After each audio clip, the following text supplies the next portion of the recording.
Order pledge and the national merit. Wow. Good evening. Thank you for coming. Let's start with the call to order. Nancy Kupka, Here. Julia Beckman, Here. Mike Davenport, Here. Don Renner, Here. Terry Pavicic, here, Rick Pavanato. Excused. Thank you. Sorry. Okay, let's stand for the Pledge of Allegiance, please. I pledge allegiance to the flag of the United States of America and to the republic for which it stands, one nation, under God, indivisible, with liberty and justice for all. Thank you. So I believe we're starting off with a very auspicious recognition. Yeah, this evening we're going to recognize our national merit semifinalists and commended students, and our principals are going to lead that for us this evening. Good evening and welcome to South High School. For our visitors from the north side of town, my name is Ed Schwartz and it's my privilege to serve as principal of South High School, so welcome. Our school board in District 99 consists of 7 elected volunteers. And collectively, they represent the voices and opinions of our community. They are charged with upholding the mission of our school district, and they put into place systems of opportunities for our students to excel. Unlike Ms. Schwartz and me, they do not get to see on a regular basis the accomplishments of our students, nor do they get opportunities very often to congratulate them. This evening represents their opportunity to recognize our exceptional students. Specifically this evening, we're here to recognize the students who are being honored as part of the National Merit Program. As we proceed through the recognition program, we will ask that all students from each school and category come forward and position yourselves along the half wall to my right. Then, as Ms. Schwartz or I call your name, please come across the front of the cafetorium and receive your certificates from members of the Board of Education. And I'm sure Ms. Browning will like to take pictures once all are present. I would ask each family member, please stand when we call your child's name, because you too have contributed to their success. We ask that audience please hold their applause until all groups are recognized. We will begin with the South High students who were identified as National Merit Commended students. Could you all please come forward?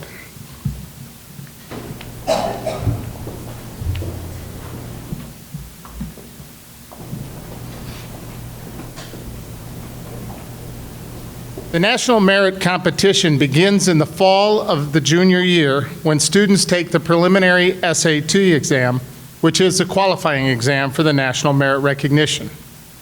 In the fall of their senior year, students are informed of their status as National Merit semifinalists or Commended Scholar, or one of 2 other recognitions, the National Achievement Scholar or the National Hispanic Recognition Program Scholar.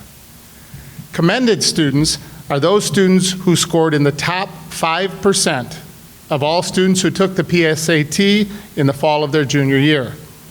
These students represent 34,000 of them nationwide who achieved this level out of the approximately 1.6 million students who took the exam. This year, South High School has 10 students who have earned this distinction. I think I will first skip over and recognize those who are not with us tonight. First, Hannah Janser, Amelia Kazik, Chris Pry, Vishal Sorakayala. Did I get it? The rest are here. So first, Valerie Blackmore.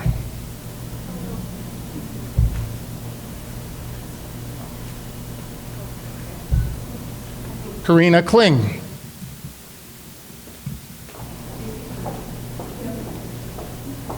Jack O'Neill. Lauren Smith.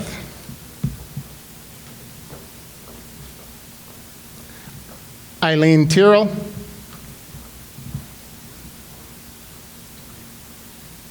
and Lydia Walsh-Rock.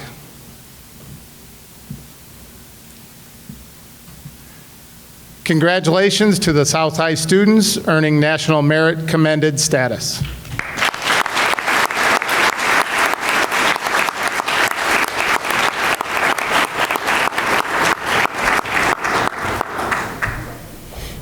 Good evening. I'm Janice Schwartz, and I have the pleasure of being the North High principal. I'd like to ask the North High students who are identified as National Merit Commended students to please come forward and line up over here.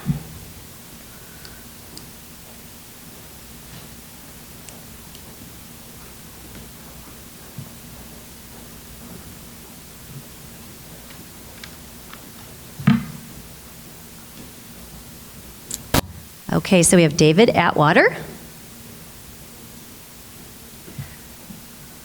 I don't believe Suzanne's here, right? Suzanne Belarjan. Luke Cesario. Maria D'Ambrose. Not here. Adriana Deloach. Molly Ferrari also could not attend. Emily Grigg. Jonathan Jusky. Andrew Marzewski. Lindsay Mathis and Emma Moravik are not in attendance. Jack Skeckel. Charles Stark. Audrey Sterin couldn't make it tonight, but we have Christopher Wilford. Congratulations to our North High students who have earned commended status.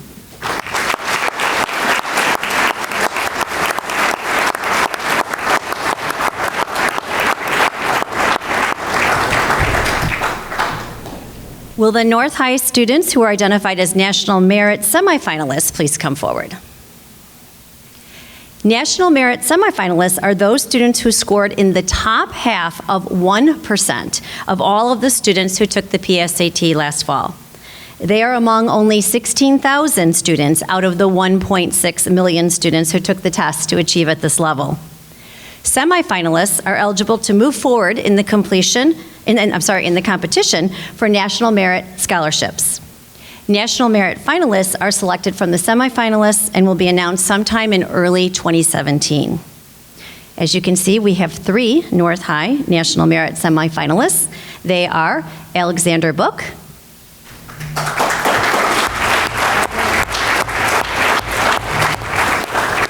Robert Falconer,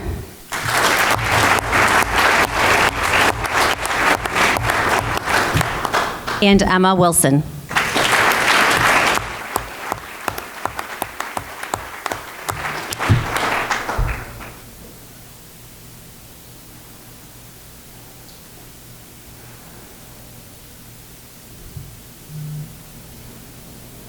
Could the South High semifinalists please come forward?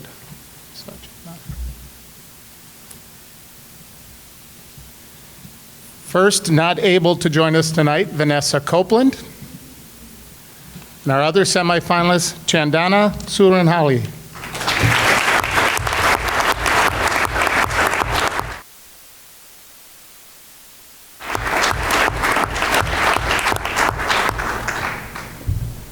Finally, I would like to again recognize Emma Wilson. She earned recognition also from the National Hispanic Recognition Program by scoring in the top 2.5% of approximately 250,000 Hispanic and Latino PSAT award winners. So Emma, you want to come back up? We have another certificate for you.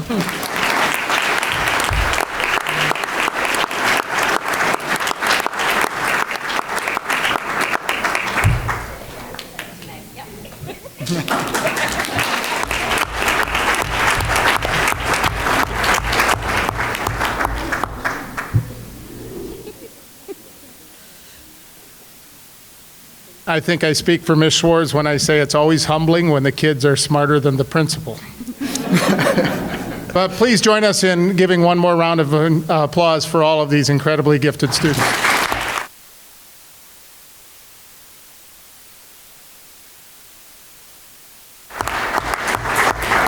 I believe at this time we will take a break and convene to the cafeteria side where the board can honor you a little more informally. Thank you all for being here. Thing with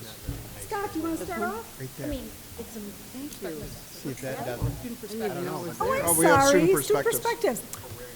I We went might right be past waiting it. for our students. Are those our students? Yeah, but what happened to our principal? I think it was a word. Are you here for the student perspectives? Ooh. You guys got a hard act to follow with National Merit.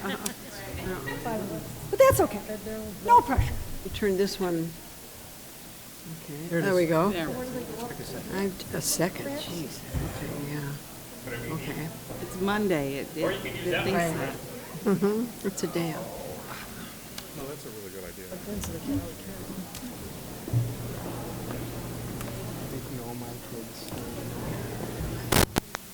Of what? I get a West. Oh, no. Oh. That's no fun. He's what? Wes is coming home to have his wisdom teeth taken out. Yeah. How's the kid going to pass college now? Ah, ha, ha, very funny. All of his wisdom is going out of his head. I know. I waited until I was 20.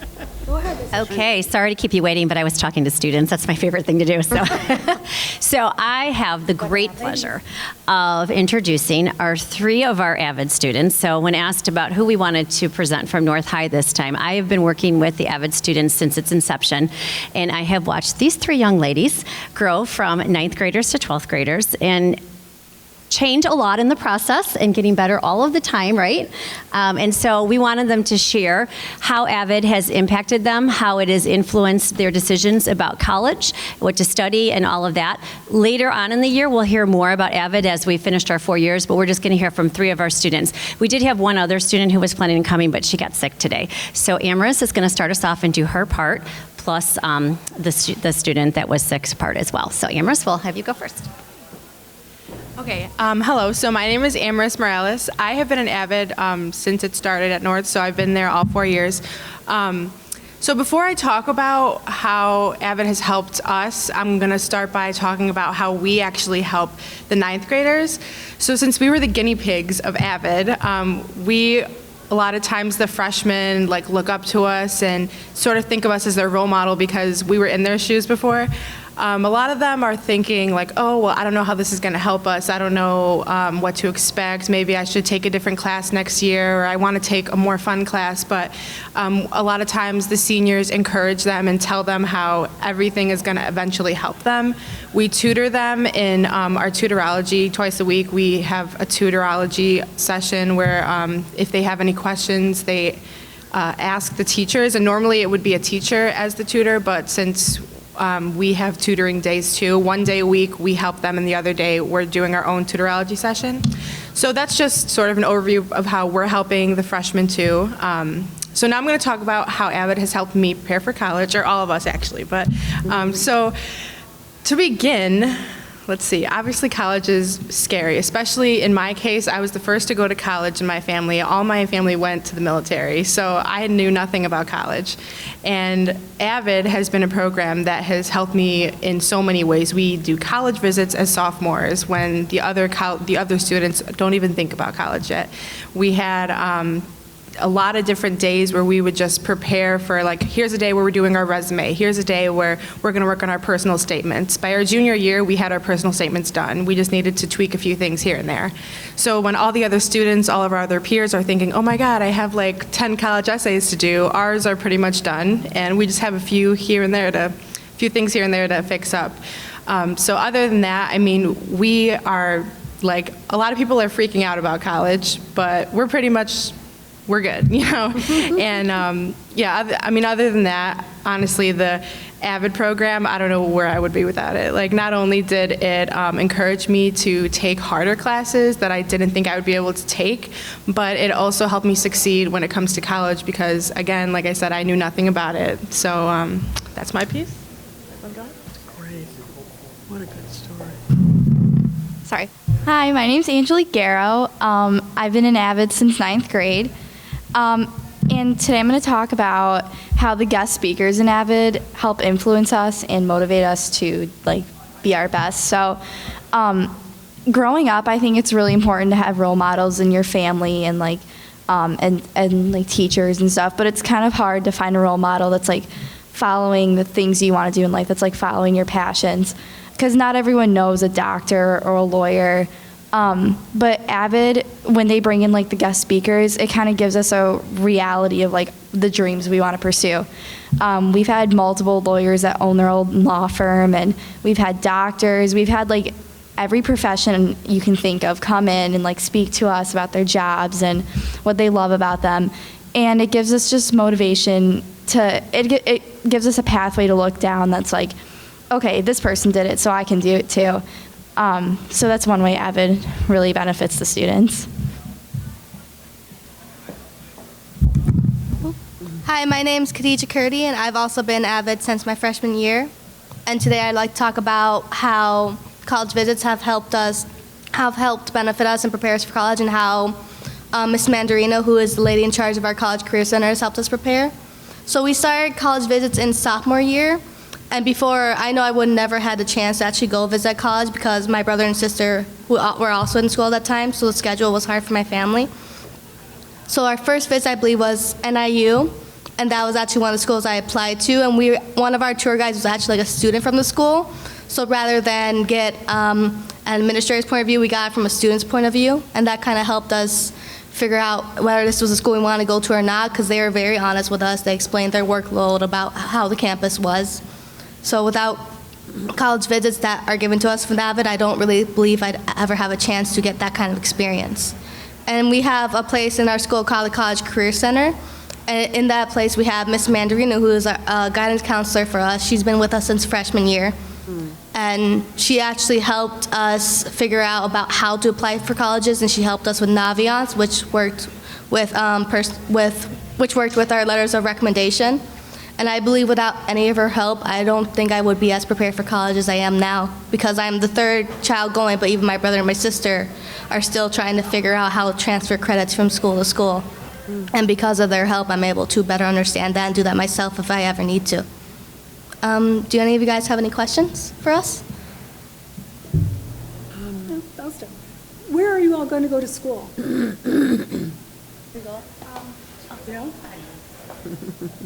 For me, I've applied to 6 schools. I've applied to Northern Illinois, Illinois State, Loyola, DePaul, St. Xavier, and North Central. What do you think you want to study? Psychology. Forensic psychology, hopefully, if I can transfer. So I've applied to like a ton of schools. I got into the University of Iowa and Illinois State. I've also applied to Bradley, University of Kentucky, Ball State, Minnesota, Loyola, and Mizzou.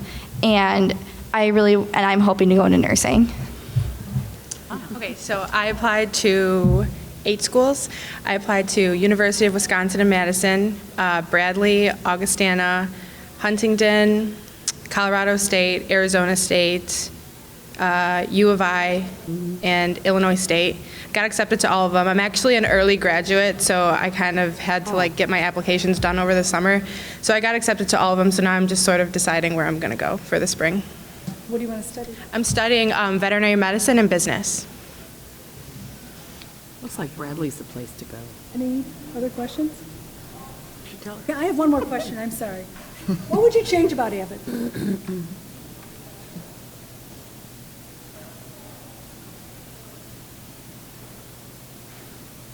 Your silence says a lot. Obviously, being like the first, I'm sorry, can you guys hear me okay, or should I? Come up here, go ahead. Okay, so obviously, since we were the first group to actually go through it, we had some like difficulty finding like the purpose of a lot of things in Avid, especially as freshmen, because right now, like I said, the freshmen can go to us, and like I can't tell you how many freshmen have told me I want to drop it, and I've told them everything that Avid has done for me, and they haven't dropped it. I mean, obviously there are kids that they're going to drop it either way just because they want to do other things, but the kids who stay in it, they really sort of get that understanding. But as a freshman, it's really hard unless you see someone else that has gone through it to really understand, like, why are we doing Cornell notes, and why are we thinking about college now? We're 14 years old, you know? So that's the only thing that I would change. Obviously it's different now because we're already, like, the guinea pigs are already gone through all that. So there's always going to be the seniors to talk to the freshmen and the sophomores. But yeah, other than that, I wouldn't say I would like change anything about it. It's like an amazing program that I'm so glad came to North because, like I said, we'd all be lost without it. So. And I just have one more thing to say about Avid. A common pattern in the students that are involved in the program is that like their parents, like they don't have anyone to really help them with college stuff, and college is just this like massive, like it's a massive amount of work to like get in and like actually go through with it and get through it. And Avid just really prepares those students that may not have the support at home, and I think it's a really important program because I think we forget like in our district, because many students in our district are really fortunate to have like parents that both graduated college, and they're really fortunate to have that support at home, but not everyone does. And it's like, it's really nice because we get it from like the teachers in Avid and like all the students in Avid, like we're all just, it's like a big family. It's a good support system. Lovely. Another word for guinea pig are pioneers and trailblazers, and you guys definitely. Well, hearing no other questions, we just say thank you very much.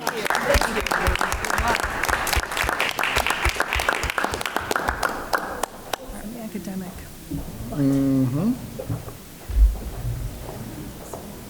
Okay, now we're going to move on to Positively North and Mustang Way update. Okay, thank you. We go ahead and, okay. I know you have it in front of you probably. We're just going to display it as well. Well, thank you for having me here to present a little bit about, I wanted to give an update on Positively North and Mustang Way and really give you kind of the inner workings a little bit, so kind of focusing a little bit more on what we do day to day, month to month. So I'm going to kind of fast forward a little bit, but before I do to the second page, I want to acknowledge our internal coaches. So we have Chloe Penny, we have Mike Mealy, our liaison is Kelly Zerner at North. Our internal coaches at South are Dale Pecork and Jamie Trent, and we have Karen Taylor as the administrative liaison. So their work is instrumental along with our universal team and obviously all of our staff. So, but I'm going to go to kind of the graphic page and really talk a little bit about our data and acknowledgements. So the data, I'm going to share a sample with you, and I think Hank explained a little bit in the notes, but I took out kind of the actual data that's in there and just left the shell of it because I really wanted to focus on what everyone's seeing and what that visual looks like. And then we plan to share that information with you monthly, which is what we do with our universal team and our staff. So we kind of calculate out all the referrals by month at both schools. But what's really kind of cool about our database that we built a few years ago is that we're now able to, and we did this all last year, is kind of our first year implementing data to our staff, is that we can use it for our lessons that we have monthly, our booster lessons if we see something that's kind of on the rise that we think we can kind of work with. And obviously we're trying to affect the school climate. And then we have our future goals, obviously. So the acknowledgements are amazing. We're providing specific acknowledgements to students on a card at both schools, and that's generated by teachers. And then they're handed out every Friday that they go through second period to each of the classrooms and hand out a card. We do have cookies or a pencil that they can choose from. And ironically, a lot of kids are going with the pencils rather than the cookies, so that's a good, healthy choice. And then we also are, before I go into kind of the samples, the collaboration we're excited about because we ran we're focused on that this year more intensely, and we ran a mini SEL kind of camp on October 5th at the district office. And we had schools from Lake Forest to District 230, which is Sandburg, Andrew, and Stagg, and many others came to it. And we are looking to do on February 22nd kind of a PBIS ed camp, and we're going to look to do that at the Lincoln Center. And we're going to invite a lot of the PBIS schools, so we're going to target the high schools that are actually implementing PBIS. What we did find is that we, like all high schools, we kind of have a hybrid of that program, but we're really excited about the work, so that's why I wanted to share a little bit. So I'm going to fast forward a little bit to, let me go to so if you look at the one that's the sample of the Mustang Way data, This is what goes out each month, and it's for both schools. So I kind of switched gears on you, sorry. I went to the next PDF, and then I'll jump back to the other one. But the data is set up where the circle part is representing the dark blue, or in the obviously positively north, it would be a dark purple, the percentage of the student body that has not had a discipline referral that month. So you can see, you know, in September, this is the only data I am giving you, 98% of the student body in September at Downer South did not have a discipline referral. And then what we're doing is to the right of that, we're looking at total referrals and what those categories are. So right now, I took off what the categories are and what the actual numbers represent, but we will share that with you. We just wanted to kind of focus in again on what it kind of looks like for teachers to look at. So they're going to see total referrals that month for incident and students, so the number and the categories that rise above the 5. And then down below that to the left, under the circle, we broke it down by grade level, and it's male-female. So we're looking at gender and who's, you know, getting the referrals that way. And again, all this data is really being driven to give to teachers to really engage students with as they see the categories and things like that. We also go by month, so you can see September starting it out in terms of how many referrals we had in September, and we'll keep that bar graph going each month. And then the nice thing about it is that we heard from our universal team through our departments and our staff that it would really be helpful to break down the data by grade. So we do the same thing. If you go to the second page, we have 9th grade, 10th grade. Again, those captured of all those bars are actually a category. So it might be, you know, a student, it might be cell phones, you know, and that could be the category that rises up.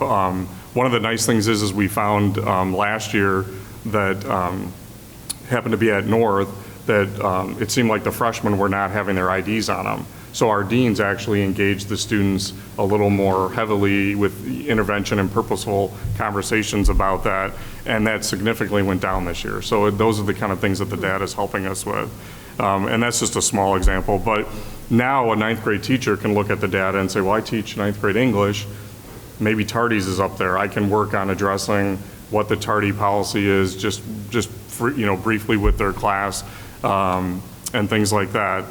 And then the final piece is attendance, which is the last piece of the data that goes out each month. And again, you'll be able to see by students and by referrals. It goes by gender, and then it again goes by grade. So we can kind of really break down and pinpoint what levels within the buildings, you know, are getting the referrals and things like that. Our database that I give credit to Rod Russo and Jim Struck for, you know, helping build it. It actually has a lot more information to it, but we're just slowly, systematically kind of putting that data out. So we have data on pretty much everything, it seems like. So we just are working our way to sharing more and more. So, and then to go back to the recognition part, which is the first document, you can see the example of, again, North has the same system. The student's name will go on the top. It says, is Mustang Way awesome? It'll give the teacher's name of who actually provided it, and then it gives a specific acknowledgement of what that student did. So we're excited about that because all the research shows that if you can be specific, that's what really helps to impact students.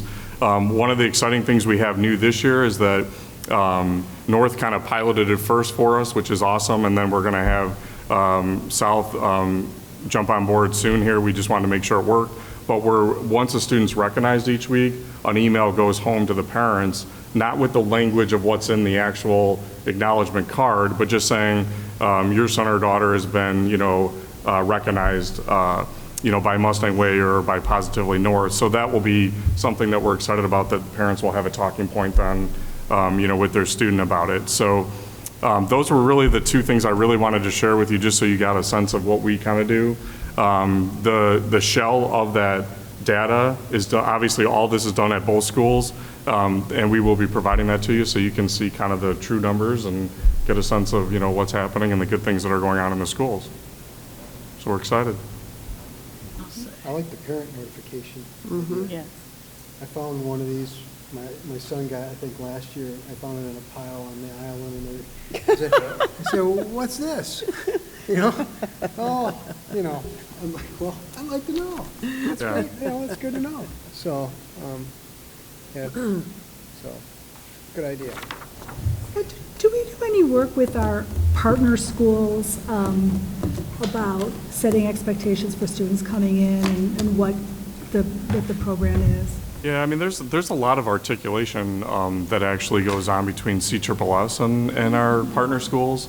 So I know they work a lot with, you know, just helping to identify students as well as provide guidance on expectations. And I know our deans are involved.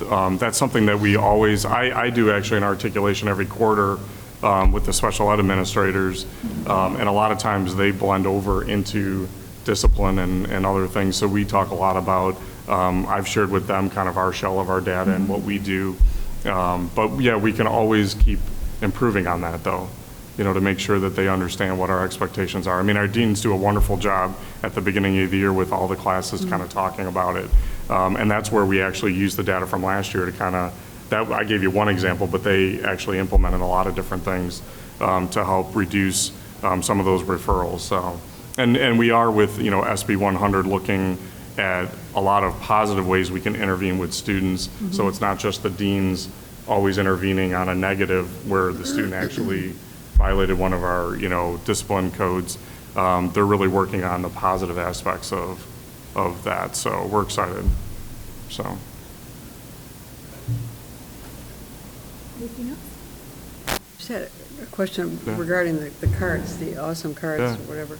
They've been used now for, This is the second year that we've implemented the cards. and there's still an enthusiasm about them. Oh yeah, you know what? When they go in and you know, I know you guys have delivered, I think, as well, and it doesn't take away from the instruction time. It's really quick, but it makes a huge difference when the kids cheer and get all excited, and a lot of the kids are like, wait, I got recognized for something, and we keep data on all that too. So we're continuing, as you see on the one kind of graphic page. One of our goals is to continue to increase our recognition of students.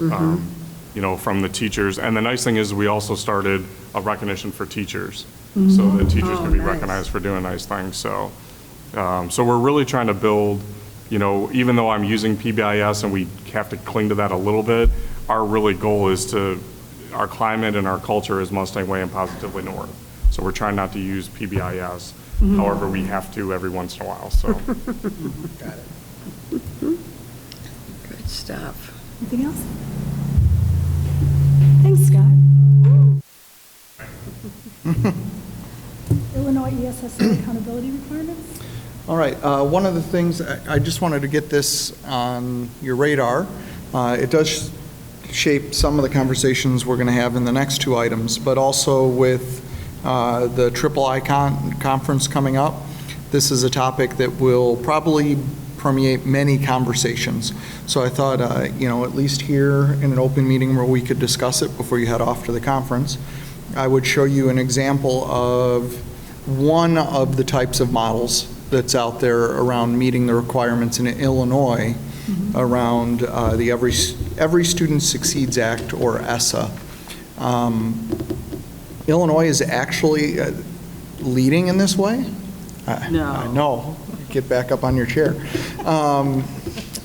What's happening here is actually a lot of the professionals in the state, you know, educators in the state, are taking a leadership role in really trying to shape the direction that accountability goes in across the state. So what I brought to you is one that's really being promoted from IASA and the Illinois High School Districts Organization, people that we're both members of, and I'm members of those organizations.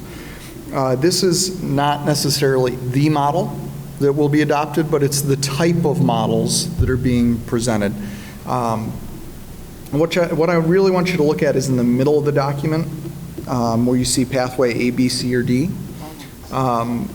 So, as I said, I want to make it very clear that this is not an official document from anywhere. This is just kind of a sample type of document. But what you'll see here is the key component is that there are multiple ways in which a student can demonstrate that they are college and career ready. And all of these pathways tie back to data that prove to us throughout time if students meet these characteristics, they tend to be successful later on in life. So it's really driven by the data about what we know about student success. So you'll see there's a test score pathway. There's a pathway that's more grade-based, and there's pathways that are more performance-based, like you're having greater experiences to supplement maybe not your great performance in the classroom, but we're getting you other experiences to help bolster things outside of the classroom to support maybe not success inside the classroom. So if you take a look at, for example, a good one to look at in the middle would be Pathway C. So what we know about students is if you get a 2.8 GPA, you tend to succeed after high school. There's really solid data behind that. But what about students that don't meet that bar? So this looks at the students just below that, a GPA of 2.0 to 2.79. And what we do know about those students is that if they are proficient at Algebra 2 or the equivalent, so for us that's Math 3, so an A, B, or C in that class. One additional academic indicator, which you'll see those in the bottom left-hand corner. So they've taken an AP exam and gotten a 3 or better, or they've taken an advanced placement class and have gotten a C or better, or any of these options that are down below that. That in partnership with then the final thing, 2 career indicators, which is the bottom right-hand corner. So they were here 90% of the time. Or they had a community service experience, or down below like an industry credential. So they walked out with, maybe a Project Lead the Way series or certificate in a career pathway. Those things in combination would indicate that they were college and career ready. So instead of just using a single test score to report out on whether or not a student was ready, which is one of the pathways, it gives these multiple ways in which a student could demonstrate they were ready to leave our schools and be ready for the next level, whatever that is. The accountability factor we'd start reporting out as a school would be the percentage of our students that were college and career ready, not ready based on one test score. So questions on that general concept? I really like the concept for sure, to get away from the one test score or whatever. Are you finding is there a lot of support for this kind of thing? Yes. Educators? Yes, educators are very receptive of it, so are our politicians and legislators. So is the state board, like Tony Smith and his group and ISBE are receptive of these kinds of ideas as well. Now the actual numbers and mechanics, those are all still, being tweaked and worked through. But the key part of this example and the other examples that are out there that I would encourage you to look for as you see these over the next few months are ones like this that are tied back to research. They're not just arbitrary numbers, right? Yeah. The 2.8 GPA is there for a reason. There's volumes of research that support that number, rather than arbitrary numbers that are just picked. So eventually we'd like to be able to support a model that has that. The other key part of this, if you look at the last line at the bottom of the page, the career indicators, the local school board would determine what those are, what would be accepted for those. So perhaps there's a A+ certification for computer repair. Maybe we want to accept that as an industry credential. But we might also want to accept a student that's had 4 years of Project Lead the Way, right, as an industry credential, because they've had enough experience in that branch that you as a local school board determine we're going to count that as a credential. Maybe it's serving as a leader in AVID, like you saw tonight. That they've had some tutoring experience, a number of hours doing that with other students, that we credential them as a board for that experience. So it'll offer, the idea of ESSA is to provide a degree of local control around this. So that's the area where this model, anyway, would then give back local control over the process. So I agree with Julia. I think this is a great idea. There's a lot of ways to be smart, and there's a lot of ways to show that you're career or college ready. But do we know, are any universities or colleges accepting this model as part of their admission? Not that I know of yet, because these are just the models being floated. I think that would be the next step after a model was picked, would be to, and I would think that I would imagine something along with this would be something on every kid's transcript that would indicate, did they meet a pathway, right? Are they college and career ready? I would imagine would be a piece that goes with it, yes. Just for frame of reference, I'm not sure what this model is intending to accomplish. Are we to use this model then to say, to identify students, whether they're in pathway C and D, and then encourage them to pursue these career indicators, or are we just using this for reporting purposes? Well, it's a combination of both, right? We would start tailoring things in our school to try to make sure that each kid was in a pathway and meeting those requirements that we know make them successful. And then there would also be an accountability reporting out piece where right now, if I sent you this, if you take a look at the school report cards and you open those up, you're going to see the very low percentage that report card says that are college and career ready.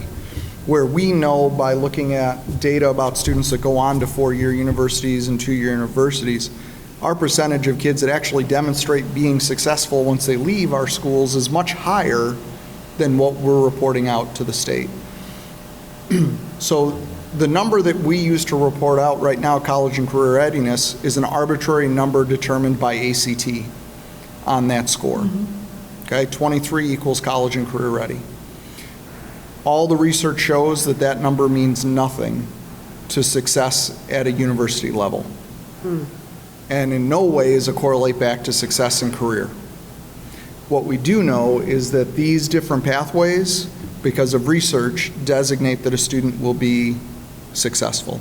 And it would be really interesting to be able, and we're going to start looking at this as to ways as we can pull current students where they would fit on these kind of models and what percentage we would have. But I'm pretty confident that it would be more reflective of what we actually see of student success after District 99 than what we're reporting out from the state of Illinois right now. So guidance counselors, if we adopt a model like this, will target and identify students and attempt to push them down a pathway that we have determined as a policy would mean that they were college ready by the time they graduate. Right, because now you could have absolute targets for each kid. You'd obviously be trying to push every kid to be the top of the bar, right? But you'd want to make sure that as students maybe in GPA is slipping, you're going to provide support and you're going to try other experiences. But it also starts to create expectations for students to have a variety of these experiences. So one of the things we know is that if students have had an internship experience in a career pathway area, they tend to be more successful after high school. Well, if we know that for every kid, and that's part of the pathways, maybe we should start dedicating resources to that. Mm-hmm. So, those are the kinds of things. Plus, if kids know that these are the expectations, right? One of the ways that I'm going to get out, or I'm going to get out of here and on my transcript it's going to say I'm ready, is that I took an AP course, or I got this on my ACT, or I took a dual, or I went to Tech Center DuPage and I got a credential, right? That there's a variety of different ways to meet that. Right now, it's just this arbitrary score and it means nothing. It almost becomes like graduation requirements in some way. What do you mean by on their transcript that there would be something that states their college? Theoretically, right now, this will lead to some kind of indication that a student met college and career readiness standards. As defined by District 99.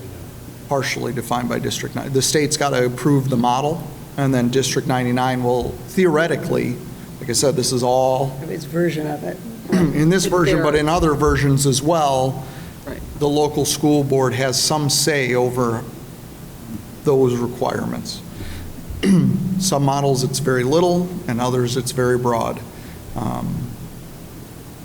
You know, so the other piece of this that you're starting to see in models is there's a big push for some way of a scholar recognition where you're above the minimum requirements. And that's what you see at the top of this document is, you know, you're above the 2.8 GPA, you're at 3.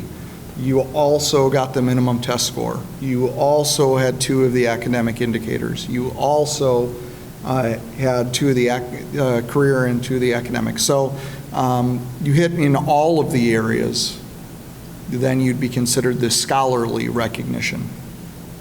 I believe that if this model happened, well, either way, we should be considering this. We should also consider a District 99 scholar recognition. Right. That goes even above and beyond that. People we saw tonight were That far we saw beyond tonight are far beyond that. And we put that in as a benchmark for a District 99 scholar above and beyond whatever the state puts in place. How would we utilize districts' resources for career indicators, you know, such as military service, industrial credentials? I mean, These are just examples. Yeah, we. But I mean, it seems like a lot of that is outside of the context of school. And it appears to me would just be more of a encouragement for Yeah, students to do that. in some cases. And it would also, you know, some of the models have us recognizing student leadership outside of the school. So if you're a student leader in your youth group or in Scouts or at the food pantry, that would be recognized as one of those academic indicators or career indicators. So different models are, have different things listed underneath them. This, like I said, this is just one of many of the models that are floating out there, and you might see a bunch of them at III. Well, I would dare say that if you said this was the thing, and you ran our statistics through this, you'd see that we're doing very, very well.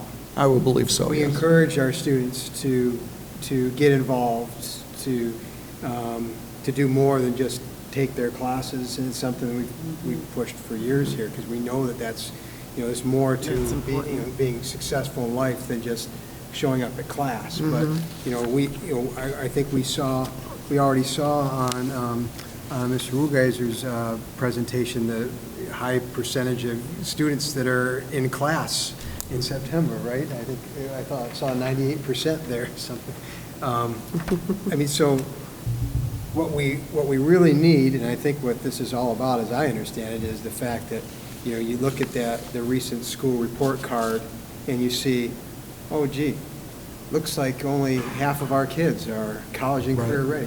We know darn well that's not true. That's not, in other districts, I think, recognize that too. And so the search for a more honest assessment of the good work that we're doing is needed.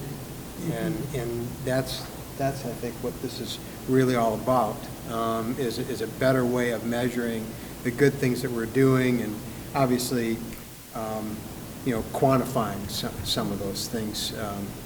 But ultimately, we want to push all of our students to exceed in every way possible, and we wouldn't want students to make Pathway D their chosen focus coming in freshman year, Right.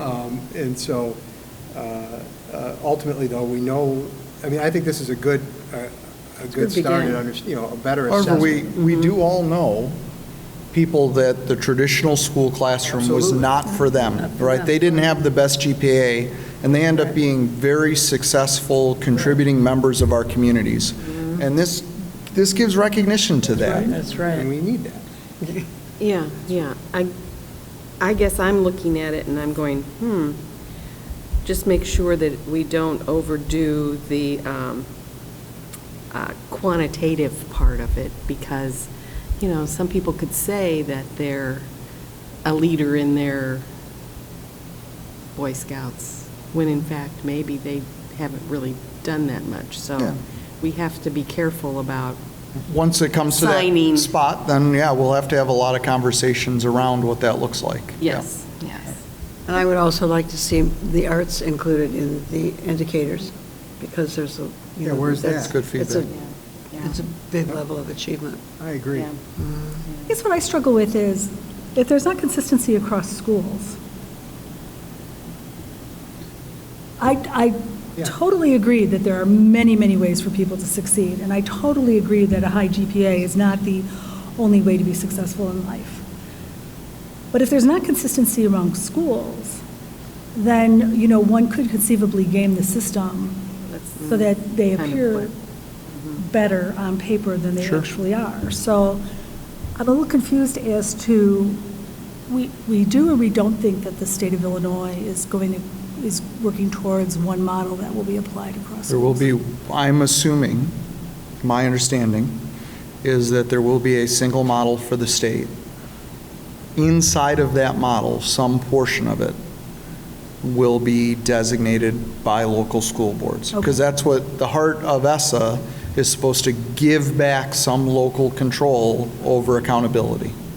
Yeah, and I guess I look at it as, too, if we've got several students who are competing for a very prime position, it could be that the school district or board that is better at assigning value to some of these things, you know, their students are going to succeed over other schools. Well, those In students those might not necessarily, competitive- right. Extremely competitive situations.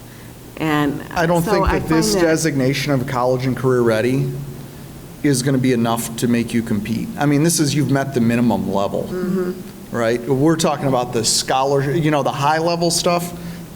Those kids wake up in the morning and are this. Yes. You know, they're going to meet it on the minimum SAT score, you know, at breakfast, that's it. Yeah. Yeah. This is a welcome change, though. I agree. I am sick and tired of, you know, going back to No Child Left Behind. Yep. In being told that we have to put a plan in place because somehow we're falling short. Because When we our kids weren't. aren't, you know, 85 or 90% of our kids are meeting this incredible benchmark, you know. It just became, you know, that became an unrealistic goal that you would eventually have 100% of your kids meeting and exceeding standards. You knew was that just- wasn't gonna happen. That's just, perfection is impossible. And so that became a very unrealistic situation, and it gave, I think, the public a false impression about how successful we were doing. Or we And weren't. so ultimately, that's right. So ultimately, I think, you know, this is, you know, part of that is that, hey, listen, we've got ESSA now, and, you know, how are we really going to measure college and career readiness? And shouldn't we do it in a way that really represents, you know, truly whether or not students are going to succeed in life? And we know that just getting an ACT score or GPA isn't the only indication of that. And so some recognition of that makes sense. And then the ability for school boards to have some say in this too makes a lot of sense, because as you go from region to region, place to place, places that are heavily agricultural, places that are heavily industrial, places that are heavily technological, you know, all those different. things that those kids need in those areas to succeed in those economies are going to be different. And so ultimately, I think we need a better measuring stick, and I think that this is working in that way. So I'm happy to see something happening. I would disagree with pathway A being, you know, that I think you still need some career indicators or academic indicators or something to go with that. That would be my only critique of this, in addition to the arts, which. Yeah, like I said, it's one model, you know, but it gives you an idea of kind of what's being talked about. Thinking is out there. Right. Is there a deadline?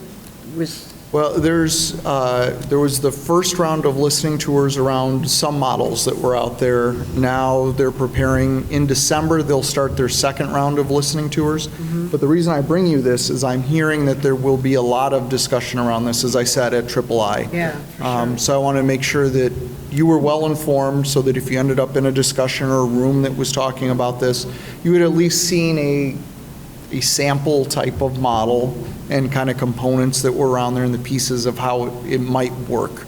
By no means do I expect that this will be what gets adopted. There'll be a lot of feedback and change in any model between now and then, but it's at the very front end of it right now. So will you be bringing us other models? Oh, yeah, as we start to... As you go along? Yeah, as we start to get to the point where we understand exactly what a model might be, it might look nothing like this, right? This is just kind of... This is a preliminary thing.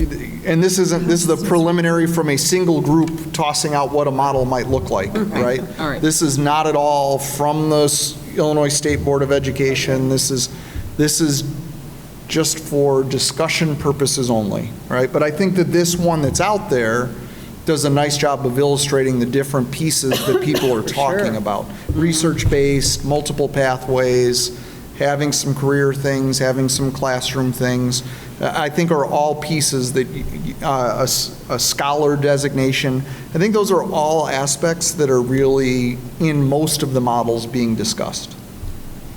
Yes?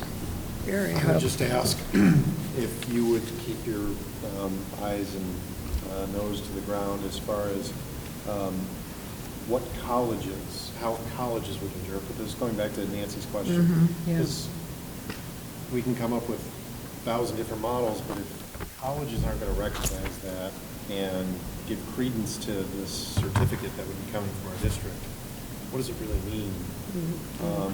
And if we have some indications or feedback from colleges as to what they're really looking for, and what they would otherwise accept, that might help us to use the discretion that we may have to shape career and academic indicators to reflect what colleges are actually looking for. Well, it might not be this designation that colleges are looking for, but if you look at the things inside of here, It is. these are the things colleges want to see on your application, right? They want to see you having more than just a classroom experience. They want to see basic levels of test scores. They want to see certain GPA thresholds. Especially these ones that are on the top half are the things that go onto college transcripts or college applications. So it might not be the actual stamp that they accept, but the things that make up that stamp are what go onto it. You're going to have a really hard time getting any college outside, that's not a public university outside of the state of Illinois, to accept anything we put on a transcript. I'm just thinking in advance that we graduate a student in Pathway D and we stamp their diploma with a college readiness certificate, whatever it is, and they can't get in college. And you've got parents who are really upset with us, who are saying, well, wait a minute, you told me my kid was ready, you pushed them down this pathway, And now they look can't at make where it. they are. And that's why you see there the passing a college entrance exam, and also like Gina and I and other people in the district are working with local universities to set pathways up so that students can meet those requirements within our halls and then slide as quickly as possible into College U DuPage or another university very easily. Well, I like this because, not every student is going to be able to achieve a 2.8. Just Yeah, it's not going to happen. Yeah. Not every student's going to be able to achieve a 23 on ACT. So, a lot of this can help give direction to those students for the fact that there is an alternative path to success. Good stuff. Anything more on that? If not, we'll talk about elimination of class rank. So, as I said, this one kind of sets up the next ones. I'm going to turn this over to Gina in a second, but I've mentioned to a few of you and then several times that in in high schools our size, rank tends to hold our students back more than it pushes them forward. It's just a numbers game, right? Our probably 50th best student might be better than the third best student at another school, just for example, right? As Gina's going to talk about in a second here, I'm going to steal some of her thunder. Many universities are not even looking at this as an indicator anymore. So those two things combined, the fact that it could be hurting our kids, and really for most universities it doesn't matter anyway, kind of bring us to the conclusion administratively that we think we should drop it off of transcripts. That being said, I'm going to turn it over to Gina, and she's going to go a little deeper into it. Thank you, Dr. Thiele. So we've been talking about eliminating class rank for some time, and in doing so have had a number of conversations with different universities, surrounding districts about what they have done and what their experience has been. And a lot of it I shared in the document. However, I just want to point out a few things. So in speaking to the universities, and not just those that are listed on the second page of the document, but just over time, different schools, by and large, college admission counselors, college representatives have told us that class rank is really not important to them. That they look more holistically at student transcripts. They're looking for other measures. Many schools do not use class rank. High schools do not document class rank, and so the universities can't really use it across the board. And so by and large, we're hearing, as you can see from those that are listed on the second page, that class rank is not a key factor for our students. In addition, not only do we think that it can negatively impact our students, but there are situations where students may overextend themselves because they are trying to get a particular rank. They're trying to exceed beyond their peers so that they can rank in the top 10% or whatever that might be. And in doing so, may not experience the full benefit of our high school, our comprehensive high school, may not have the full experience. In addition, we have students who have expressed, and their parents have expressed, concerns about enrolling in AP and honors courses. So for example, you heard 3 of our AVID students who have taken honors and AP courses at North High tonight. Those students are stretching themselves. We want all students to stretch themselves. In doing so, however, they may not get an A in that honors course or that AP course. They may not even get a B in that honors or AP course. And so some students have expressed concern that risking doing so could hurt their class rank. And yet we know from what Dr. Thiele just explained in the document you have in front of you that students taking AP courses, rigorous courses, even the exams, that's important. And that's what universities are looking at, the rigor of the courses the students are taking. So we did reach out to admission representatives from many of the schools that our students go to. And I just clipped different quotes from what they shared with us, but by and large, these schools have not used class rank, or they haven't used it in years. Illinois State, that you heard several of our AVID North High students applied to, are not using class rank. Even University of Illinois at Urbana prefer other measures.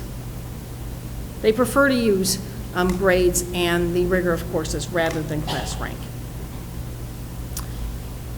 In addition, we looked at area schools, and on the third page you see a very long list that includes the districts and schools that have eliminated class rank, and it is obviously a vast list. I'd like to point out that the 2 largest high school districts in the state of Illinois, District 211 and 214, both eliminated class rank. I've had conversations, just anecdotal conversations, with many of the schools, representatives from many of the schools listed on here, about class rank and how eliminating class rank has gone in their districts, how students have responded, how they feel their students have compared to other schools in terms of admission to college and acceptance, and they have reported that there has been no adverse effects to their students and their acceptance to colleges and universities. So we believe that eliminating class rank would benefit our students for a variety of different reasons, in part, as Dr. Thiele said, because it really isn't a fair comparison A student who has a 3.7 here may rank very differently than a student who has a 3.7 in another district.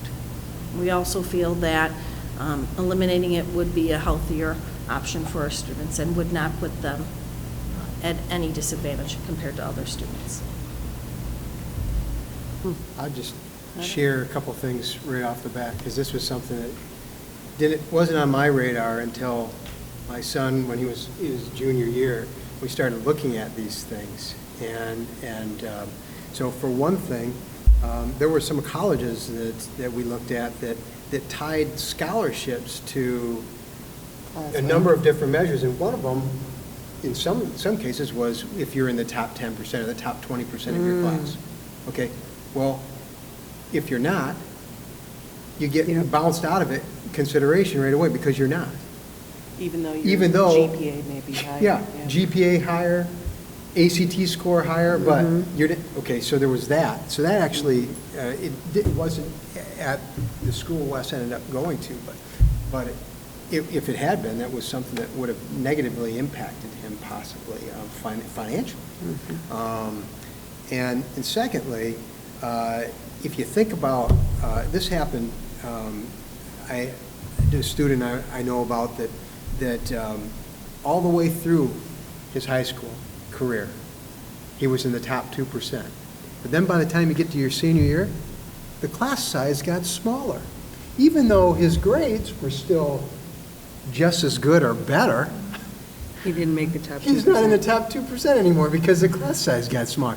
That right there, when I saw that, I thought, this is what really, this doesn't make any sense. Our students should be honored for reaching a target level of expertise, of distinction, and in some years, we might have 20 students at that level. Other years, we might have 10 students at that level, but some sort of a consistent level, some sort of goal that they can strive to. And you get over this, we're gonna give you some recognition for that, no matter how many of the students actually make it or don't make it. And then you're judged purely on your work. I always tell my kids when they're competing in a sports event, you want to just keep getting better. You have no control over who else shows up that day and how well they do. And in fact, that has nothing to do with you and how you do. And so this is a long time coming. I think the rationale you've put in here is terrific. And in addition to the couple anecdotes I just added, I mean, I'm 110% behind this. So thank you. I did have one question. I'm totally supportive of getting rid of class rank.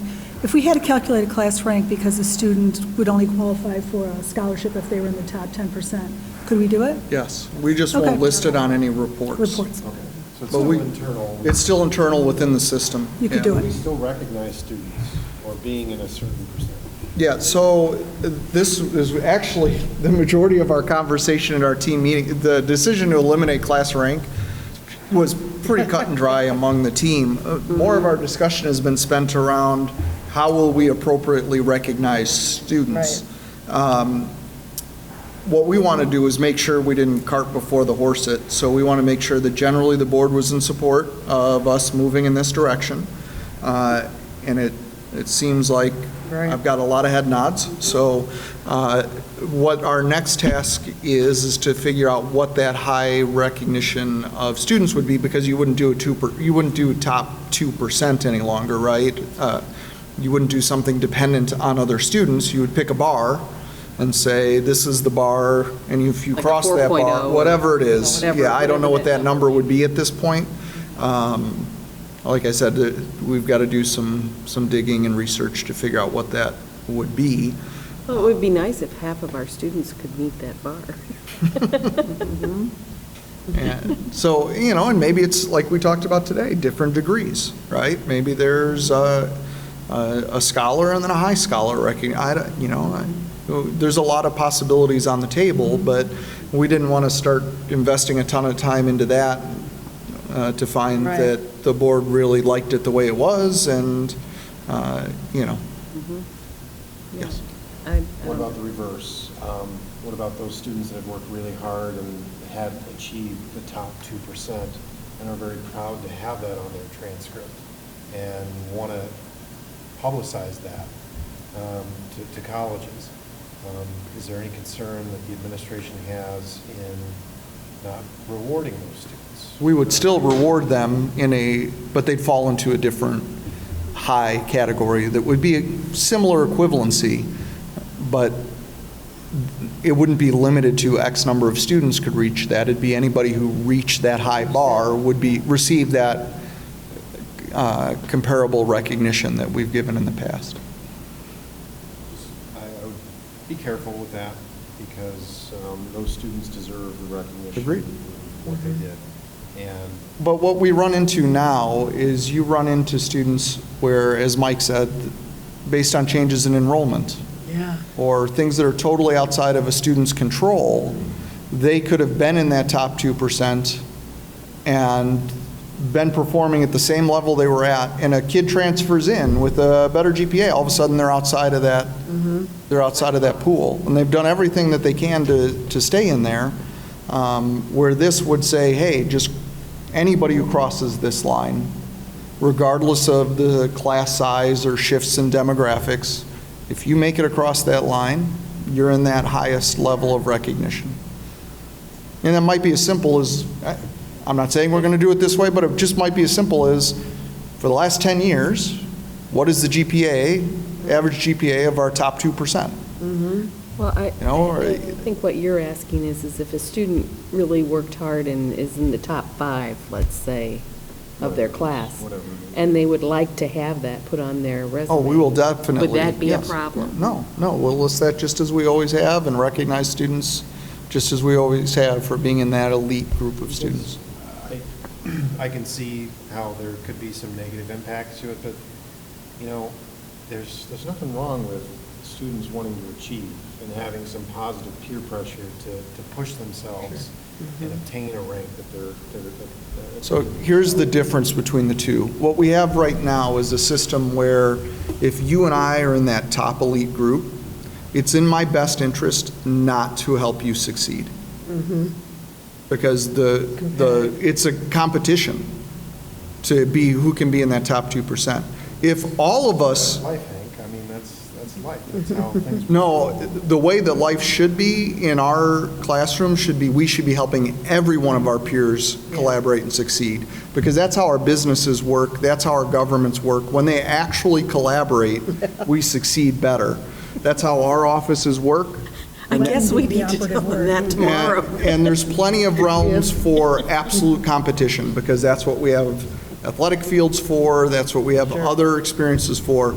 Our classrooms should be about helping every student succeed.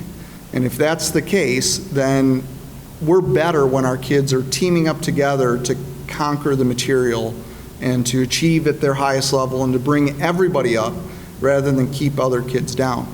The other thing that shouldn't be none of our students should have to play games and not experience things that they want to experience in high school so that they can remain in that top 2%.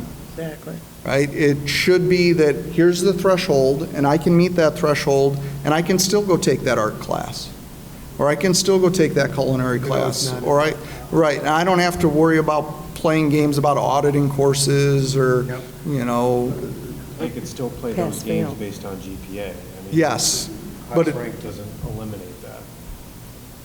but it doesn't, it makes it so that right now it makes it so that if you and your peers that are in that top group aren't experiencing any of those experiences and playing the GPA game to push it higher, I have to play that same game. Where if you pick a threshold that you have to cross, now it's not me competing against you, it's me competing against myself to cross that bar. One thing I did you do hear wanna stretch. in Don's comments, I think what we're looking at is a transition time, right? So in fairness, there's going to be students that have spent 3 of their 4 years Would start later. aiming for that 2%. So And they'll still be in that top group. So, making sure that we're fair to them, I think is important. We will make sure that the bar does not eliminate any of them from being in that top group. Yes. So those proposals and all of that stuff is to come. We'll have to meet with the policy committee and make sure that none of our policy prevents any of these changes. So we'll comb through all of that and work through that process over several board meetings going forward. But this was just to get everybody's feedback, make sure that whatever proposals we bring you meet the kind of requirements that you're asking for, and that nobody's surprised by any of those. So you're looking at probably 17, 18? Yeah, it would go into effect, this year would continue as advertised. We get all those changes to go into, any changes we needed to go into effect for next year. It would allow us to communicate that out to all of our families, make sure everybody going into next year knows what it looks like. We're going to have to redesign transcripts over the summer to, pull class rank and find any other report that has it lying on it and pull it off, So there's changes to be, there's changes and details to be made between now and the next school year. You've got lots of schools to talk to get advice on how they've done it. Yeah, I've done this before. I bet you have, yeah. I bet you have. Yeah. I was just amazed at the number of districts that are already there. We're the dinosaurs. Yeah, we kind of are. And I'm always hesitant to say we should do it because everybody else did it. Exactly, right? true enough. We should do it because it's the right thing for our Right kids. thing to do. Right?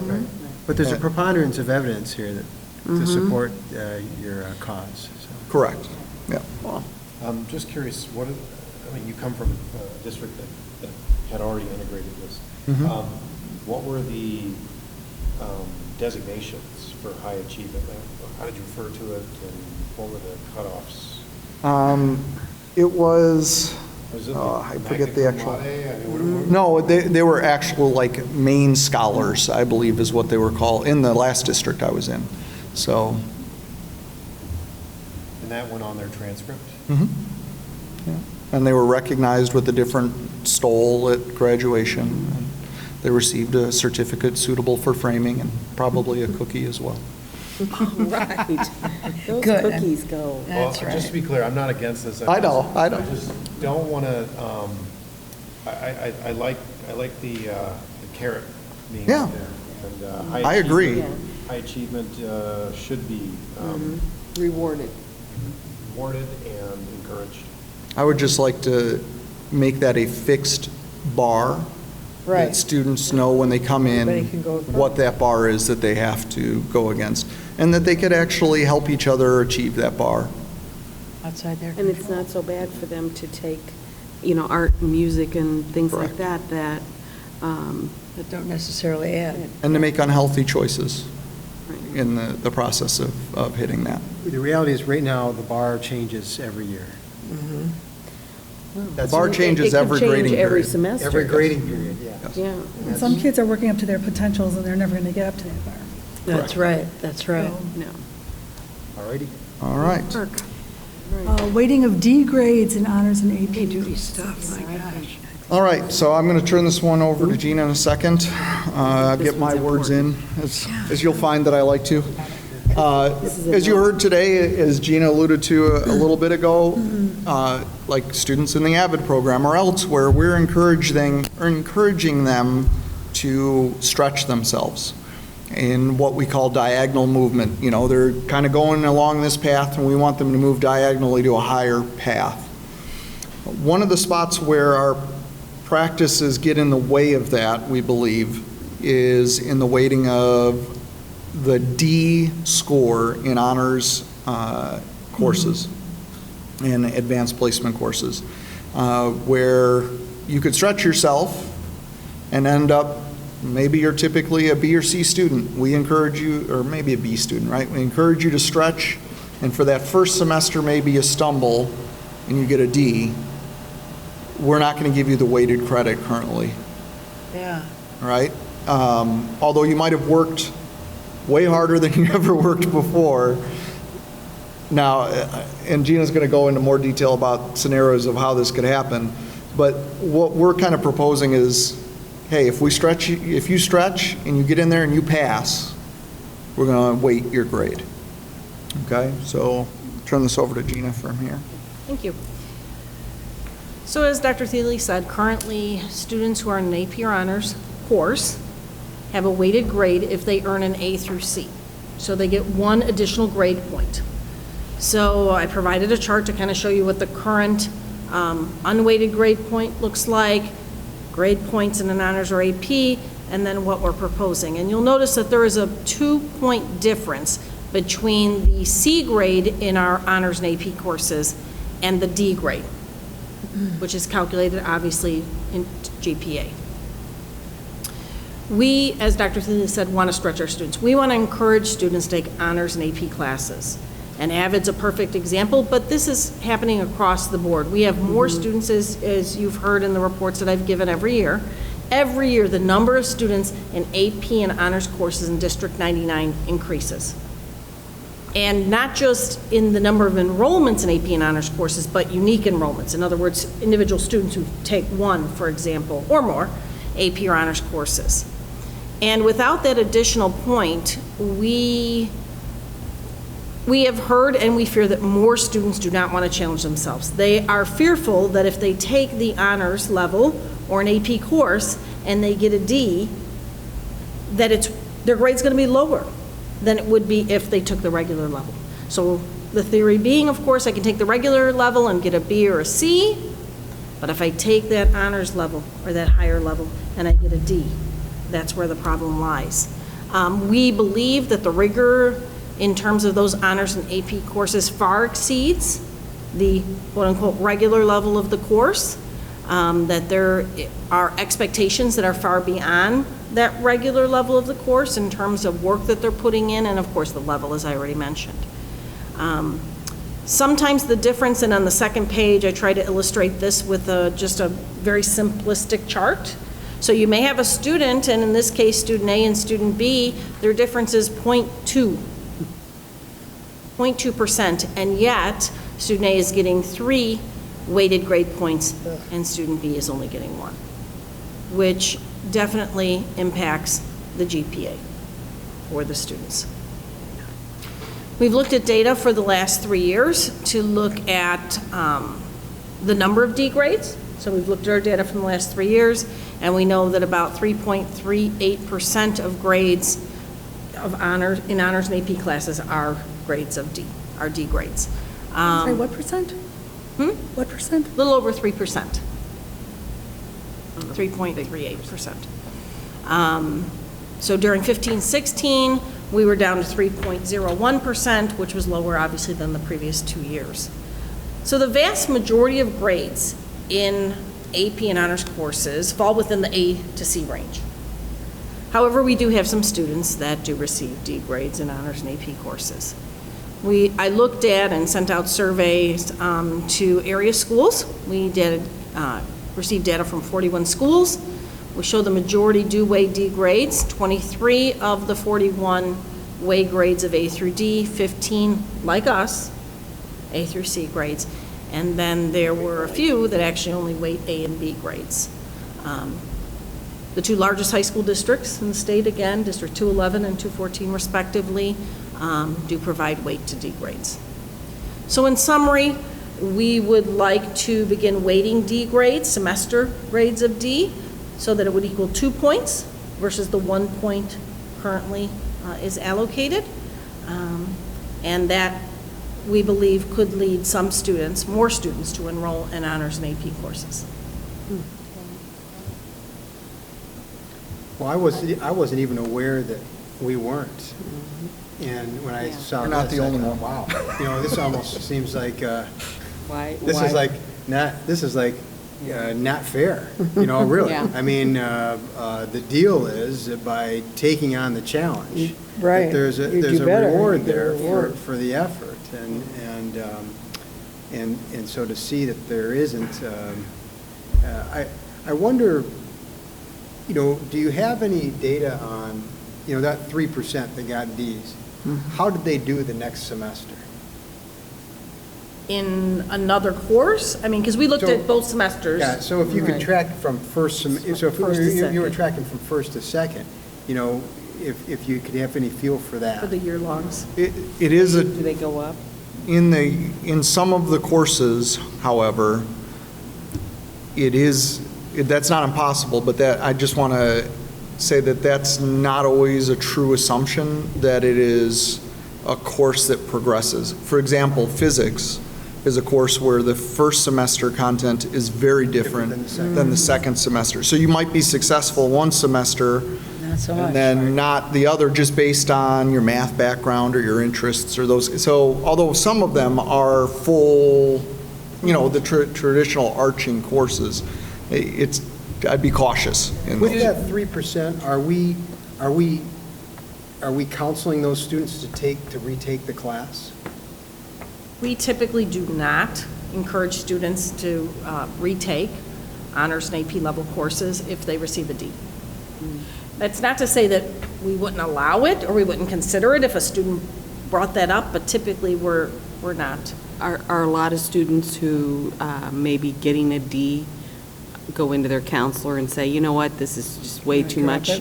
Can I switch back to general That's a good question. math or science or whatever it is, because I don't want to get that D?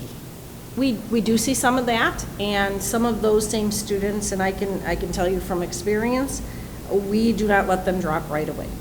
So, for example, if a student in the second or third week of the course, of school, depending on if it's a year-long or semester course, is struggling, we try to put as many interventions in place as we can before we even entertain the thought of a drop. We need to know that the student has really done put everything their that they can, and that we, as a school, have done everything we can to put the supports in place for that student to be successful. And that, by the way, is across the board. I wouldn't even just say that's just for AP and honors courses. So, and I can give you personal examples of when I've had students in my class, regular level courses, when they've been, for example, special education or ELL students, that in the beginning would begin to struggle. But again, we put those interventions in place. We do whatever we can to assist that student. We don't just let the student give up. Part of what we're valuing here is that perseverance. Well, I guess I'm kind of looking at if we go to giving that student the 2 points versus the 1 point, would that prevent them from maybe coming and asking to go to the general ed class versus, hey, I might stick it out if I know that I'm going to get the 2 points for the D? Absolutely. Absolutely. We believe that will happen. We'd still provide the same level of supports that would be, we obviously want them to succeed at a higher Right. level than yeah. that. Oh, yeah, no, I'm not saying that, Yeah. but I just want to make sure that, they don't feel like they're, if they're used to getting B's and C's, let's say, and they do get this D, they're might get a little flack at home, plus it doesn't help their self-esteem to know that, hey, I've been trying to hit my goals and I get a D in this class because you guys made me want to take it, Here's the other thing we know from research about students that we stretch this way. And this kind of goes to what you were indicating, Mike. Students that stretch and then are successful at that next level are almost always successful at that level. Right? They've stretched, they've learned how to operate at that level, they know how to be, they don't go backwards from there. So a student that stretches and passes and gets that D has stretched themselves and has been successful. We shouldn't penalize them for that, because now they can operate at that level, and in the future they should be able to continue at that level and continue to grow at that level. This practice doesn't really encourage that. Right, I agree. Gina, do you know, there was a rationale for setting it up this way to begin with? Probably not. There was a purposeful, it was set up this way for a reason. Somebody had to have had this discussion, and in some way, they thought it was going to incentivize. You want the devil's advocate for this? I would believe, and we did in our meetings argue the devil's advocate side of it, which is if you're selected to be at that level, because remember, used to be the only way you got into these courses was if you were an A or B student, right? So kids that were A or B students that were getting Ds had the aptitude. It was they just weren't doing the work. They weren't applying themselves. So therefore, you earned that D, so we're not going to give you the, but that's not the environment we're operating in. So we've evolved. Yeah. And so it makes sense that that this would change with it. I don't think that the way it is right now, I don't think it's fair. I think that's really unfortunate. So this, I see this as righting a wrong, honestly, myself. I think we should be waiting the Ds. I think they have a Joe Madden T-shirt for this. So this is another one where if, the majority of the folks here around the table feel like this is a good idea worth pursuing, then we will figure out what the necessary pieces are in place for policy changes, communicating, procedural changes, all of those things going forth for the rest of the year. But once again, we didn't want to get out there in front of our skis before discussing it in a public meeting first. So again, you're thinking this for the next school year. 17, 18? Yeah. Yeah. No-brainer. Okay. Very good. All right. Okay. We'll get to work. Summer 2017? All right. And it's going to be here before we know it. Before we know it. Isn't it? The first snowflake has not yet flown. Oh, well, you know what? Let's just hope that they It don't. just never does, right? Yeah. What? I said knock on wood there. Yeah. Might be going on outside when we Yeah, walk out. we're in our shirt sleeves. All right. Next summer, we have a shortened calendar. If you look at the actual proposals, you'll see in here, what we're trying to do is to create conditions so that we work creatively to get students especially, and teachers, that are in summer school as many days off as possible, so that they actually get a break and they get that time to recover over the summer. So we're looking at kind of flexing the 5-day week to a 4-day week, going longer 4 days a week, and then taking the Fridays off. That would give back a bunch of days to our kids and to our teachers. We are concerned that there's going to be students that don't want to take summer school because it's a shortened summer, it's less days. We're concerned that for those that do want to take summer school, we'll have a challenge recruiting teachers for the same reason. So that takes care of that. So that's the piece that we're actually going to take to the board for a voted approval of the calendar on the 21st. So that's one piece of that.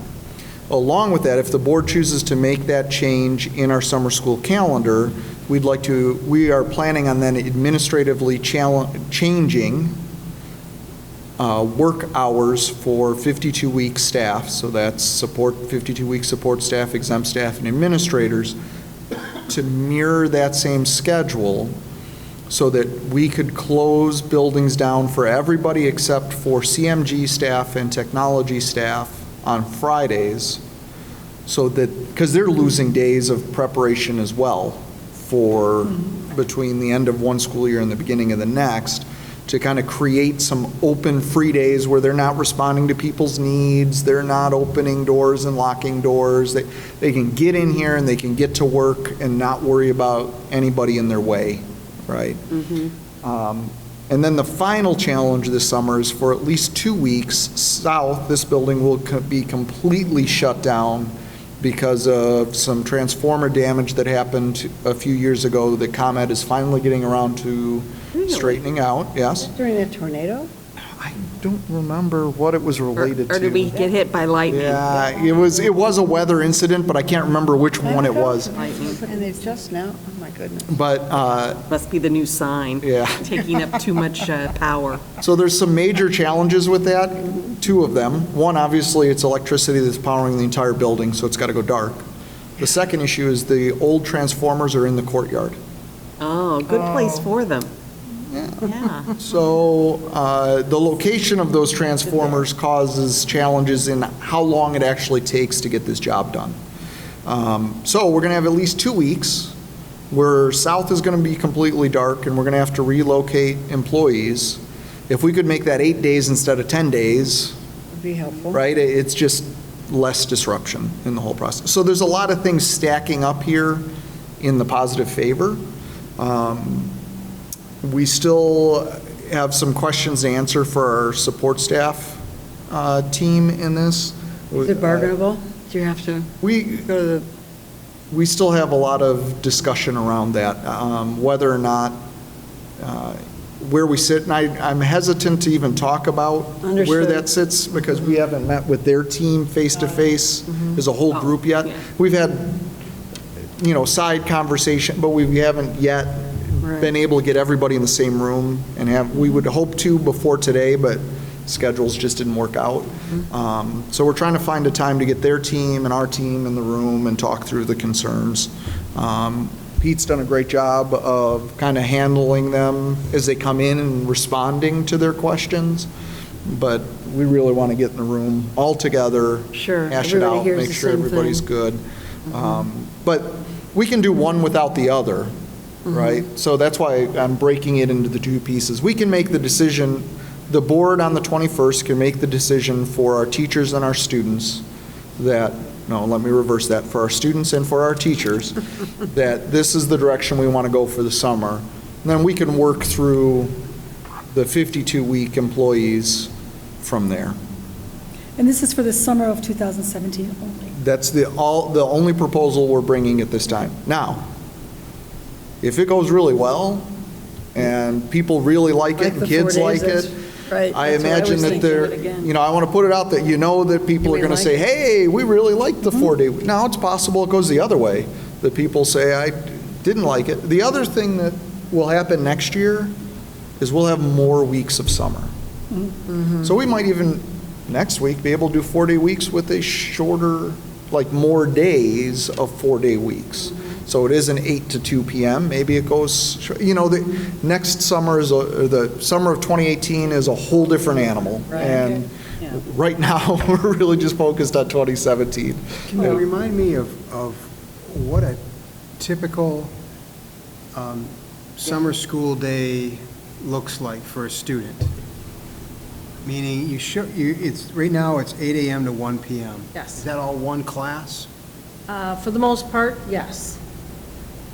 With a break. There are a few differences, so driver's education only goes half the time. So there's 2 classes with drivers at each half. Our summer bridge, we do reading and math, so it's half reading and math. But by and large, it's, for the most part, one class. So if you're in Math 1, it would be Math 1 from 8 to 1. It currently has been. It's 13 days. And there's a break in there, it's like 10, 15-minute break, where they go down to the CAF and then walk back up. I read So you that get a there's little going to break. be a lunch now, though, with. There would have to be a lunch with keeping the students till 2 o'clock.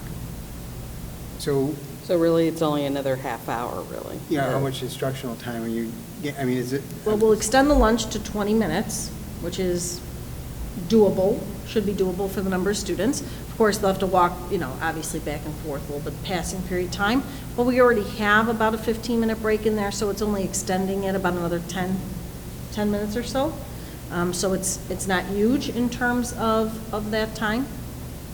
Will we have to provide that lunch? We will, the tentative plan is to open the cafeteria, and students can elect to take lunch or not, purchase lunch or not. We obviously would have to provide lunch for our free reduced lunch students. And that's a contract that we have to negotiate too. Right, with that would be other hoops we have to jump through here. Negotiate the contract. Mark, For the lunch. Mark's working. Mark Stalin's already working with Chartwell's on it. Oh, okay. He and Jeree have already come to the point of, I've seen different menu possibilities, but it's just possibilities at this point. But it has been something we've talked about and considered. Other schools do it other ways. They bring in food from the outside. So there's other models that we could look at. Partnering with our food service reps would be, the easiest, ideal way to do it. Getting the kids, it's summertime, getting them to sit in the seats for a little bit longer, and it can get uncomfortable. I'd be interested in hearing what, some of the classroom teachers, how they feel about that. So I spoke with Did that. three. So I spoke with three teachers who've taught summer school for us, gosh, last 6 to 8 years or more that I'm aware of. So several years. And kind of ran it past them, explained what the lunch would look like, some of the details of that, and said, what do you think? Do you think teachers would be willing to do this? We'd be going from 13 days to 11. And they really liked, I actually showed them the schedule. 4-day work week? That was in the, that's in board docs, the one where it shows that week of 4th of July off school, so to speak. And all three of them were very positive about it. And I floated the question, like, well, how do you think other teachers would feel? I mean, do you think that extending the day by an hour, knowing that for the most part you have Fridays off, knowing that it's it's fewer days, how do you think they feel? And all three of them said they thought the teachers would be positive about it, that they would appreciate that. And they really liked the way it felt with the schedule that we worked on. I think we do need, this seems to make a lot of sense. I just think we need to be careful because there's, how much information can a student take in on one day, one sitting, and, I would hate to see, somehow the student's performance. I know that we are already compacting, because I've had to look into this a little bit for my 8th grader to be 9th grader. So this would impact one of my kids next summer possibly, and knowing that we already kind of do a compacted. So I was looking at math 2. You're putting a lot in an abbreviated amount of time as it is, and then to ask them to absorb even more in a single day, more concepts in a single day, could be a real challenge. There's actually several universities out there that this is how they teach their semesters, because it's one course at a time. That's the difference from this than from the regular school year. I get that. And the way that a teacher in summer school approaches the content is very different Yeah, it must be. than during a regular school year. Everything that's here, that's been presented, has been mostly logistical, and I'm just saying that there's another side to it. Right, absolutely. And I agree. Each year, Tim Tilton, who's our summer school director, and I present about summer school, and we'll do that. Usually we do that in, I think it's January or around that point. So we'll do that, and we usually prepare the grade distribution. We will continue to look at the same data sets, maybe other data sets as well, but we'll have some comparative data to look at. We'll look at not just how students do in the courses, but how many students actually enroll in the courses. So would this additional time be something that perhaps deterred students from signing up? Or encourage. We're also looking at some other ways of encouraging students to sign up. So those students who fail first semester, getting them enrolled earlier. We're also looking at some alternatives to the way in which we do late registration that might make it easier for parents to come in. So we're looking at a lot of different options that we think could help regardless of this summer school schedule. And one of those changes is getting the schedule approved in November. Typically, this is coming, January?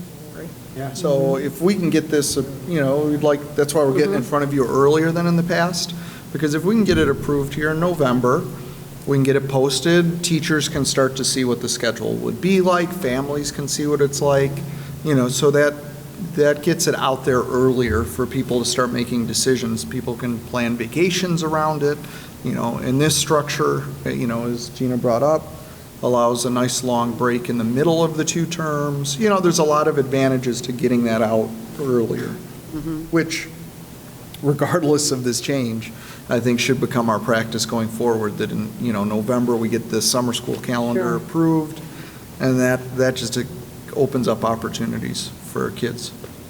I think a lot of people will like the Friday off.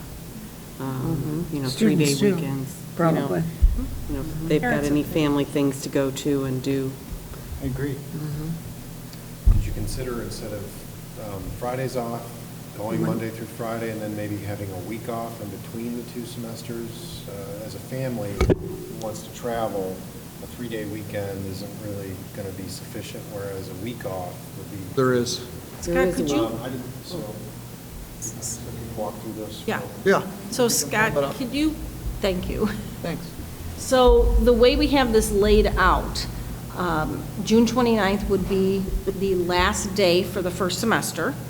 And then as you look at July, there would be a week off between the two semesters.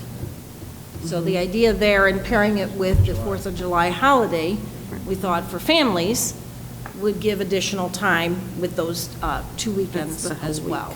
And then, of course, a day off that many families would If you have. moved to 5 days a week, could you have 2 days, 2 weeks off? Probably not. I don't think. We honestly did not play with that. Typically, Maybe. We're only going to try to school 2.5 end earlier weeks. in July.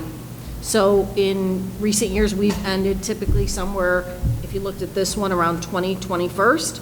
That would be more ideal for us in terms of getting all the things that we need to do to get started for the beginning of the year. But certainly, as we move forward, we'll look each year. We set it each year. We don't necessarily make decisions that are long-term. This just worked out well with the 4th of July holiday. Well, yeah, and then they get almost 3 weeks. Yeah, you're only in Yeah, off you- 2.5. There's 5 Fridays in there? 1, 2, 3, 4, 5. Yeah, so you could shift that and do a 2-week off. We just thought the combination of 3-day weekends. But there's no 2 weeks school. off for South might work with the. With the 2 weeks, they have to be closed down. Well, one of those weeks is the 4th of July week, and that's not going to Oh, they're be not- the week that ComEd wants to come in to do the power. The other thing that I want to point out is that not all students will take both semesters. Oh, that's true. So for some students, it's the 11 days and they're done, whether Yeah. it's first semester or second semester. Not all students do both semesters, so, so that's something to consider. As we look at it this way, sometimes might get lost in that. And it still gives them time to work if they want to work Fridays, Saturdays, and Sundays. You know, I mean, a lot of our students work during the summer. Yeah. Certainly worth considering. I don't see that you have much choice to do something else, though, because to shorten the summer is, Trying to think outside the box a little bit here. yeah. To leave it the way it is just going to be impossible, it seems. This has sort of been an evolution. Summer school used to be 15 days per semester. And the year that we had a couple of snow days a few years ago, we tailored it back and made the decision to go to 13 days. And so we've made these adjustments before. And when we went down from 15 days to 13 days and extended the school day, we did not see a drop-off. Now, I can't say for sure we won't this time, but in the past, when we extended the school day, we didn't see a drop-off in enrollment. Well, you might even get more enrollment if, you know, students want to go 4 days. Either way, we'll get feedback from students and teachers at the end of the summer and see what they thought about it. And parents. Good, okay. Any other questions or comments? Appreciate the work you've done on it. Thank you, as always. Good work. Okay, reception of visitors. Is there anybody who wants to address the board? Hearing none. Be careful, the herds may come. Hearing none. Thanks for we'll being ask here. Thanks for being here. Motion to adjourn? So moved. Mike moved, Terry seconds. All those in favor? Aye. All those opposed? We are adjourned. Thank you very much.